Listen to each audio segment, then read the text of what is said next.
Good morning, welcome my back to channel Purabi studies ব্লগে আপনাদের সকলকে স্বাগত। আজকে হচ্ছে শিবরাত্রি পুজো উপলক্ষে সবাইকে শুভকামনা জানাই।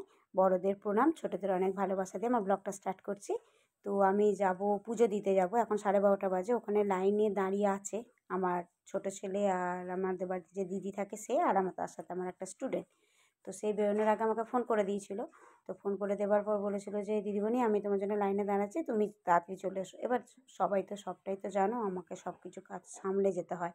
তো আমাকে রান্না করতে হয়, লুচি করতে হয়েছে, ভাত খাওয়া, তরকারি, ডাল সব কিছু করতে হয়েছে। করার পর ম্যাক্সকে খাওয়াতে হয়েছে, হাঁস খাওয়াতে হয়েছে, হাঁসকে রেডি করে নিয়ে তারপর এবার শাশুড়ি অসুস্থ, রান্না করতে পারবে না। তো ওই জন্য আমি লাল শাড়িটাই তাড়াতাড়ি করে ছিল, তো লাল শাড়িটা আর এই হলুদ ব্লাউজটা সেদিনকে কিনে নিয়ে এলাম স্টেশন থেকে গিয়ে। তোমরা তো দেখেছো। ভাবলাম লাল শাড়ির সাথে লাল ব্লাউজ পরলে ঠিক চোখে লাগবে না, কিন্তু লাল শাড়ির সাথে ইয়েলো ব্লাউজ পরলে চোখে লাগবে, মানে ভালো লাগবে দেখতে, চোখে লাগবে না, ভালো লাগবে। তো সেই জন্য ইয়েলো ব্লাউজটা পরে নিলাম। তো শাড়ি পরছি, পরে নেবার পর এবার ম্যাক্সের জন্য সব কিছু খাবার করে রেখে দিয়ে ম্যাক্সকে ঘরে ঢুকিয়ে রেখে দিয়ে যাব। তো ওকে দই ভাত খাইয়েছি আজকে, আর ভাত খাওয়াবো না, আঁশ খাওয়াবো না, মাংস খাওয়াবো না। তো ওই জন্য ওকে দই ভাত খাইয়েছি, ও দই ভাত খেয়ে ঘরে শুয়ে আছে। তাড়াতাড়ি করে শাড়িটা পরছি, দিয়ে শাড়িটা ঠিক পরছি, আর সেই সময় আমার স্টুডেন্ট ফোন করেছে যে দিদিমণি তাড়াতাড়ি চলে এসো, লাইনে দাঁড়িয়েছি। এবার মানে ওখানে এত ভিড় হয়, আমি 12টা বাজে এখন যাচ্ছি, মানে বাড়ি আসবো জানি না 4টেও বাজতে পারে। তো শাড়ির ছোট্ট করে প্লিটটা করে নিই। আমার না বড় প্লিট করতে ভালো লাগে না, বেশ ছোটো প্লিট করবো। আর এমনিতেই চেহারাটা মুটকি পাড়া, তো মুটি আমি। তো যাই হোক, এমনি পরে নিলাম শাড়িটা। তো শাড়িটা পরে নিয়ে তারপর এবার ওগুলো আবার গুছানো হলো। হ্যাঁ, ওরই ভেতরে আবার ফুলের মালা তো কাল কিনে নিয়ে এসেছিলাম। তো সব কিছু ফুল টুল দিয়ে এবার ওটাকে গুছোবো। তো গুছোনোর পর যাব। তো কেমন লাগছে আমাকে অতি অবশ্যই কমেন্ট করো। যারা নতুন তারা সাবস্ক্রাইব করে দিও। যারা দেখছো আমাকে, তো কেমন আমাকে লাগছে প্লিজ একটু কমেন্ট করে জানিও। আর একটু লাইক কমেন্ট শেয়ার করো। কমেন্ট করলে ভালো লাগলে, লাইক করলেও ভালো লাগলে ভালো লাগে। আর আমাকে যদি ভালো লেগে থাকে তাহলে আর সাবস্ক্রাইব করো। আমি জানি তোমরা সাবস্ক্রাইব করবে, কারণ আমাকে তোমরা সবাই ভালোবাসো, আর আমিও তোমাদের সবাইকে ভালোবাসি। আর শাড়িটাটি একটু ঠিকঠাক না পরলে না বেশ ঠিকঠাক হয় না। তো আমার এই শাড়ি টাড়ি না পরলে এবার বেশ গুছিয়ে গাছিয়ে শাড়ি না পরলাম ভালো লাগে না। আবার আমার নিজে কিছু খাইনি এখনও পর্যন্ত, জলও খাইনি, কিছুই খাইনি। তো ওইখানে কুচিটা ঠিক করে গুজে নিলাম, নাহলে এক্ষুনি অনেক সবাই থাকবে। তো একটু ভদ্রসভ্যভাবে শাড়ি না পরে গেলে হয় না। হয়ে গেছে শাড়ি পরা। তো এবার ওগুলো রেডি হয়ে আছে। শাশুড়ি বলছে তৈরি হলে দেরি হচ্ছে, তো আমি বললাম না না হয়ে গেছে। তো এবার আমি সাধারণত বেশি কিছু সাজি না, হালকা একটু মেকআপ করি। একটু এটা একটা লিপস্টিক ছিল রেড কালারের, তো রেড কালারের লিপস্টিকটা পরে নেব। আর একটু টিপ, আর একটু সেই কথাই আছে না, হালকা লিপস্টিক, কপ লাল, ছোটো লাল টিপ, হালকা লিপস্টিক, আর সাথে জামদানি, ব্যাস। আর কিছু সাজতে লাগবে না। আর রেড জামদানি আমার দুটো, কারণ আমার লাল রঙই হচ্ছে সবথেকে ফেভারিট রঙ, হচ্ছে লাল রঙ। কারণ আমার লাল ছাড়া ভালো লাগে না, আমার সব শাড়ি, ম্যাক্সিমাম শাড়ি আমার সব লাল। তো লিপস্টিকটা দিচ্ছি, একটু চোখে হালকা করে কাজল দিয়ে দিচ্ছি, বেশি সাজি না। আমি এইরকমই সাজি, অল্প অল্প। তো লিপস্টিক দেওয়া হয়ে গেল, টিপ পরা হয়ে গেল, কাজল পরা হয়ে গেল, এবার সিঁদুরটা পরে নেবো, ব্যাস। তো ওখানে রাস্তা দিয়ে, সেই আমার রাস্তা দিয়ে আমি যাব। খুঁজে পাচ্ছিলাম না কোথায় কাজলটা গেল, সেটা খুঁজে পাচ্ছিলাম না। তো যাই হোক, এবার সিঁদুরটা এখনও পরা হয়নি, সিঁদুরটা পরবো। চুলটা আগে আঁচড়ে নিলাম, মানে চুলে অসংখ্য জোট হয়েছে, মানে চান করে উঠে চুল আঁচড়ায়নি, তো সেই জন্য চুলটা জোট হয়ে গেছে। আর আমার চুল ছেড়ে যেতেই ভালো লাগে, আমার চুল বাঁধতে ভালো লাগে না।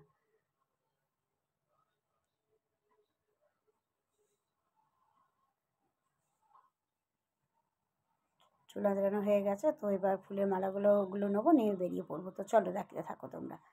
তো এই যে রাস্তা দিয়ে হাঁটছি, ননাও ছিল। ননা একটুখানি ফুচিতপাড়া দেখিয়ে দিয়ে আর দেখালো না। ননাকে বলছি চ দুজনে মিলে একটা সেলফি তুলি, ননা বলছে না আমি সেলফি তুলবো না। ননা সেলফি তোলেনি, বলে তুমি তোলো, তুমি চলো। তো এই দেখো এই ব্যাগেতে সব কিছু নিয়েছি, তো ওখানে ডালা নিয়ে ওই ব্যাগেতে ঘটি ফটি নিয়েছি আর জল নিয়েছি একটা কৌটোতে, কারণ ওই ঘটিতে ঢেলে দিয়ে তখন শিবের মাথা ঢালবো। আর অনেকক্ষণ ধরে লাইনে দাঁড়িয়ে থাকতে হবে, তো সেই জন্য ডালা নিয়ে দাঁড়িয়ে থাকতে গেলে হাতে চাপ লাগবে বা ডিসব্যালেন্স হয়ে পড়ে যাওয়ার ভয় থাকবে, নিজেই দাঁড়াতে পারবো না অতক্ষণ ধরে। তো আমি যাচ্ছি রাস্তা দিয়ে হেঁটে হেঁটে, সেই গ্রামের রাস্তা দিয়ে, সেই আমাদের পুরোনো পুকুর পাড় দিয়ে। এটা একটা পাশের বাড়ি, তো পাশের বাড়ির সামনে দিয়ে হাঁটছি, সেই গ্রামের যে রাস্তাটা দিয়ে যাই আমি ওটাই বলতে বলতে যাচ্ছি যে তোমাদের এই রাস্তাটা পুরো মোটামুটি সবারই চেনা পরিচয় হয়ে গেছে। এই রাস্তাটা দিয়ে তোমাদের যে তোমাদের মোটামুটি ভালোই চেনা পরিচয় হয়ে গেছে। তো ওখানে একজন বসে বাসন মাজছিল, তো এবার আমাকে জিজ্ঞেস করছে কী গো যাচ্ছ বৌদি? আমি বললাম হ্যাঁ পুজো দিতে যাচ্ছি। তোমরা যাবে না? বললো না আমরা আজকে যাবো না, বেলা এসে আমরা সেই সন্ধেবেলা যাবো। আমি বলছি ও বাবা, তোমাদের প্রচুর এনার্জি, আমার এনার্জি নেই বাবা। তো পিচ রাস্তা দিয়ে এসে গেছি, সেই আলু ক্ষেতের উপর দিয়ে যাচ্ছি। তোমরা কি আলু ক্ষেতটা সবাই চিনে গেছো, আলু ক্ষেতের উপর দিয়ে যাচ্ছি। আর এইখানে তো টোটো ধরার ব্যাপার না, সেই জলেশ্বর মন্দির তোমাদের দেখিয়েছি, হয়তো তোমরা ভিডিওতে দেখেছো, হয়তো যারা আমার রেগুলার ভিডিও দেখো তারা দেখেছো জলেশ্বর মন্দিরটা। কেননা যতবার স্টেশন গেছি জলেশ্বর মন্দিরের উপর দিয়ে স্টেশন গেছি টোটো করে। তো সেই যাচ্ছি যে দেখো, আর আমার তো বুক ডিপ ডিপ করছে, আমি যে কোথায় যাবো না ওভাবে। তো এই তো মেলাতলায় ঢুকে পড়েছি, এই যে এখান থেকে মেলা স্টার্ট হয়ে গেল। এখানে জলের সব জায়গা আছে, তো যেদিনকে আমি যাবো সেদিনকে ভালো করে দেখাবো।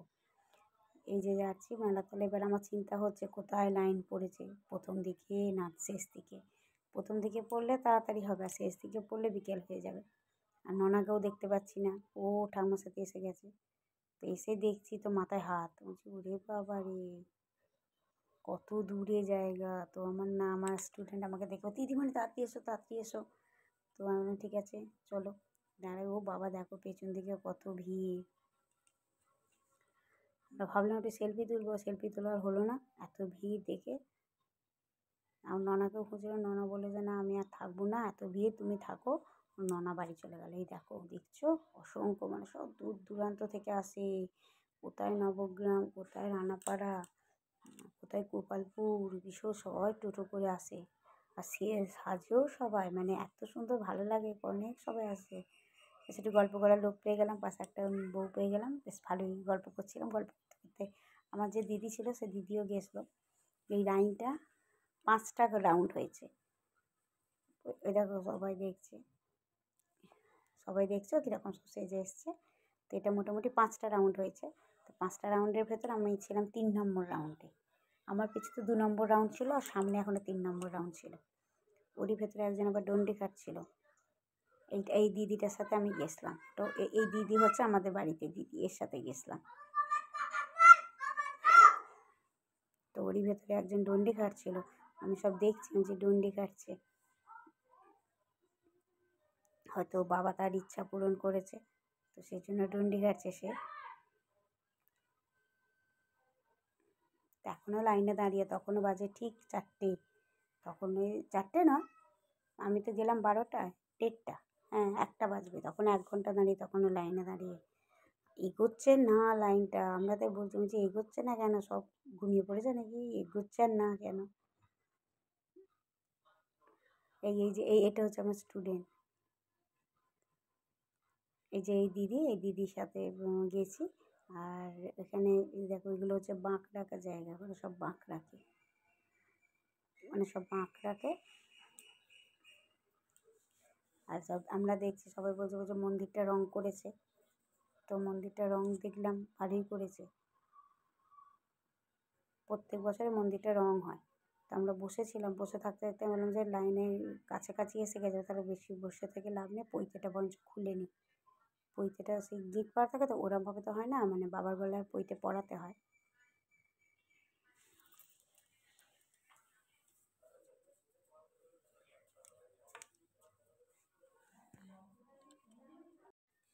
বসেছিলাম, তো ভাবলাম যে ঠিক আছে এবার পৈতেটাকে ঠিক করে নিই, কেননা ওখানে তো পৈতে দিয়ে তো মালাতে, গোটার মালা এরম এরম ভাঁজ করা বা প্যাকেট করা পৈতে কেউ দেয় না, পৈতে খুলে তো বাবার গলায় পরিয়ে দিতে হয়। তো খুলতে গিয়ে তো সাধারণত আমি পৈতে তো খুলি না কোনো দিন, ঠিক করতে আর পারছি না কোন দিকটা সামনে দিক না কোন দিকটা পেছন দিক, মানে কোন দিকটা ধরবো বুঝতে পারছি না, সামনের দিকটা ধরবো না তলা দিকটা ধরবো। তো যে ঘিটি পেরে যাচ্ছে, যে সবাই দেখছি করছে কিরম করে, তো ওদেরকে দেখে আমি তারপর ঠিকঠাক করে, মানে ঠিক জায়গাটা না ধরলে তো আবার ঠিক মতো সব কাজ হবে না। তো ঠিক ভালোভাবে তো ধরতে হবে না, ধরার কাছেই তো আসল জিনিস, যত ধরবে তত ঠিকঠাক থাকবে। ধরা যদি উল্টোপাল্টা হয়ে যায় তো ব্যাস সব গন্ডগোল হয়ে যাবে।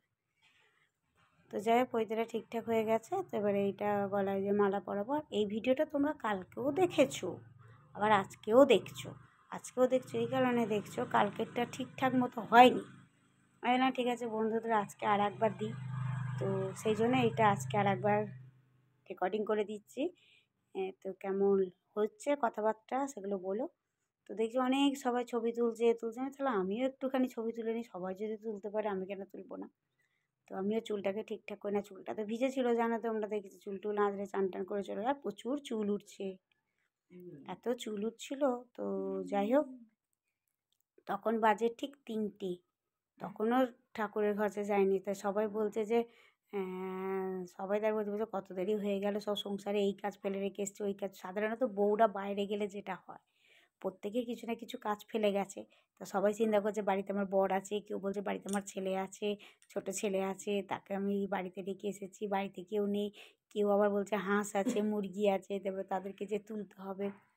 এরকম বেশ কথাবার্তা বলতে বলে বেশ ভালোই দিনটা কেটে গেল। তো এখনও বাবার কাছে যাওয়ার মানে সুযোগটা হয়ে উঠলো না। একদম পেছন দিকে, এখনও মন্দিরে উঠে গেছি, মন্দিরের চত্বরে উঠে গেছি, কিন্তু পেছন দিকটাতে আছি।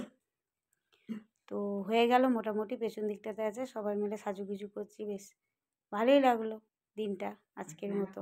এবার মেলা তো প্রচুর বসেছে, যাওয়া একদিন গেলেই হয়, কিন্তু যাওয়া তো আর হয়ে উঠবে না। তো তাই দিদিকে তাই যাওয়ার সময় বলছি, দিদি তাহলে ঠিক আছে চলো বাড়ি যাওয়ার সময় একটু মেলাটা দেখে যাব। দিদি বলছে যে বলছে দেরি হয়ে যাবে না, আমি বলছি না যদি এদিকে তাড়াতাড়ি হয়ে যায় তো তাহলে ওইদিকে একটু যাওয়ার সময় মেলা দেখে যাব। বলছে ঠিক আছে তাই যাবে। তখন দিদি বললো ঠিক আছে তাই যাবো। তো এখানে আমি দেখছিলাম চুল টুল আঁচড়াচ্ছিলাম, তো ওই জাস্ট টাইম পাস করার মতো। আর বসে বসে এটা ওটা করছিলাম, এদিক ওদিক গল্প করছিলাম সবাইয়ের সাথে। অনেক দিন সাধারণত কী বলো তো, আমি তো বাড়ির বাইরে বেরোই না, তো অনেক দিন পর এরকম বাড়ির বাইরে বেরিয়েছি। আর কে বাড়িতে আসতে ইচ্ছা যায়, বাড়িতে এলেই তো সেই এক চেঁচামেচি, এক অশান্তি, সেই শাশুড়ির কথা। তার চেয়ে বাবা যতক্ষণ বাইরে থাকে ততক্ষণই ভালো। আমার তো বাইরে থাকতে খুব ভালো লাগে, মানে সবসময় শাশুড়ির সামনে ব্যাগ ব্যাগ ব্যাগ ব্যাগ, আর ভালো লাগে না, মানে পান থেকে চুন খসলেই মুখ করে। তো আর ভাল লাগে না, মনে হয় যেন একটু বেশ 5টা বন্ধু বা মানে 5টা বউয়ের সাথে কথা বলবো। আমার তো সাধারণত সেরকম কোনো বন্ধু বান্ধবী কেউই নেই। তো এই তোমাদের সাথেই যেটুকু শেয়ার করি, কারণ তোমরা আমার একটা পরিবারের মতো হয়ে গেছো। আমার ভালো মন্দ হাসি দুঃখ সব কিছু তোমাদের সাথে শেয়ার করি, তাই এটাও তোমাদের সাথেই শেয়ার করছি। এখানে তাই বলছিলাম যে আমার তো সেই বাবা মার আমি একটাই মেয়ে, বাবা মাকে ডেকে দিয়ে চলে এসেছি এখানে বাবা মার কাছে। সেই কোন ছোটোবেলায় বিয়ে হয়েছে, আমার প্রায় 18 বছরও হয়নি বিয়ে হয়েছে, আর এখন সেই থেকে সংসার একভাবে হতেই থাকছে। দুটো ছেলে হয়ে গেল, এই তবু এখনও গঞ্জনা সহ্য করে কম হয় না, সবসময় মুখ করেই থাকে। আর আমার বরটাও তেমন থাকে, বরটা কিছু বলে না, শাশুড়ি যখন বিনা কারণে যদি কিছু কোনো কারণে মুখ করে না, ও বর কিছু বলবে না, ও চুপচাপ শুনবে, শুনে ওর খাবে, ওর দোকান, ওর ব্যবসা নিয়ে ব্যস্ত। তো তাই আমি আমাদের দিদিকে তখন আমি বলছিলাম যে তোমার দিদি বসে বসে হাই তুলছে, আর তাহলে এক কাজ করো তুমি ঘুমিয়ে পড়ো, আমি যখন মন্দিরে বাবার সামনে যাব তোমাকে ডেকে নেবো।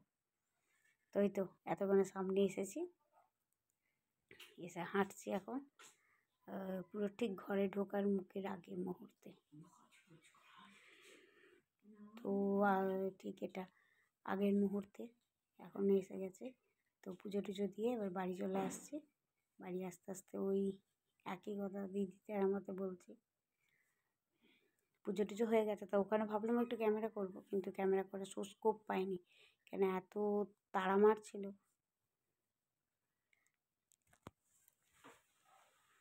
হয়ে ওঠেনি। ওখানে প্রচুর ক্যামেরা হচ্ছিলো যা, তো ওইখানে তো আর হয়ে ওঠেনি, সেই জন্য তো ওই জন্য তাড়াতাড়ি করে চলে এলাম। চলে এসে পরে বাড়িতে আসবো, এবার এসে দেখা যাক কী হয়। আগে তো এসে একটু জল খাবো, নুন চিনির জল, তারপর যা করি করবো, যাই বেলাতে তখন দেখা যাবে। তো চলো, কেমন লাগলো অতি অবশ্যই কমেন্ট করে জানিও। একটা লাইক করো, একটা শেয়ার করো, একটা কমেন্ট করো। আর ভালো লাগলে প্লিজ সাবস্ক্রাইব করো। জানি তোমরা সাবস্ক্রাইব করবে, তো তবু বলতে হয় বললাম। তো ননাকে যেয়ে দেখি, ননাকে তো বাড়িতে দিয়ে চলে এসেছি। ননা এসে একটা আইসক্রিম খেয়ে দিয়ে চলে এসেছে। চলো, আজকের মতো টাটা।